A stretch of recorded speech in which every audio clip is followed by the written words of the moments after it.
I hope you're having an amazing day. This is John Assaraf, New York Times best-selling author of Having It All and The Answer. And this morning I was thinking about a question that I get asked a lot, and the question was, is there a real recipe for success? And the answer is, from my experience, I think there is a real recipe for success. There's also a real recipe for failure. And maybe I'll share with you the real recipe for failure first. The real recipe for failure is using hope and wishes and prayer and doing busy work on an ongoing basis where you're repeating that as your main strategy. That's a recipe for failure. The recipe that I wrote out that guarantees success, in my opinion, 100% of the time, is that instead of being busy doing, you stop for just a little bit of time and you think. Now there's a big difference between thinking and having thoughts.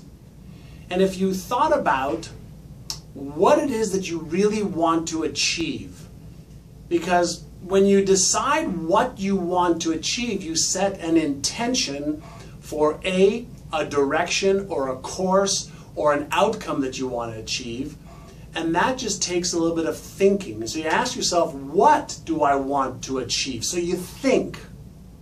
The next step is you decide. And what does this mean? Decision means to cut off from. So after you've thought about what you want, then you decide, am I really prepared to do what it takes to achieve that? Am I prepared to learn what I need to learn? And am I prepared to overcome whatever obstacles may be in my way? And am I prepared to do what I have to do for the long haul? So think, then decide.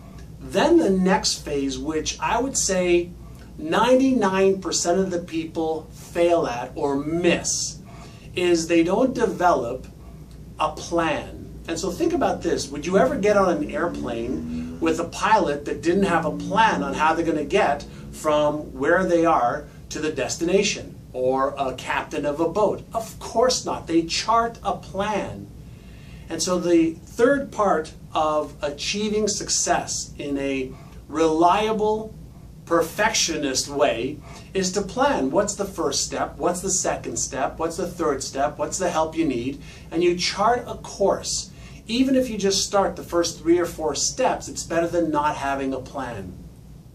The fifth part is to then review the results that you've achieved. So you think, you decide and commit, you plan, you take action on that plan, and in taking the action, that's where the actual learning comes in. Did it work? Didn't it work? Am I on course? Am I off course? And then once you review it, you repeat the process. You do some thinking about it.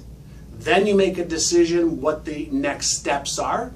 Then you make a decision on taking action, and then you get the results from that action and you repeat the process. It's not that difficult to do. But my friend Jim Rohn said things that aren't difficult to do are also easy to not do. So here's what I'd like you to do.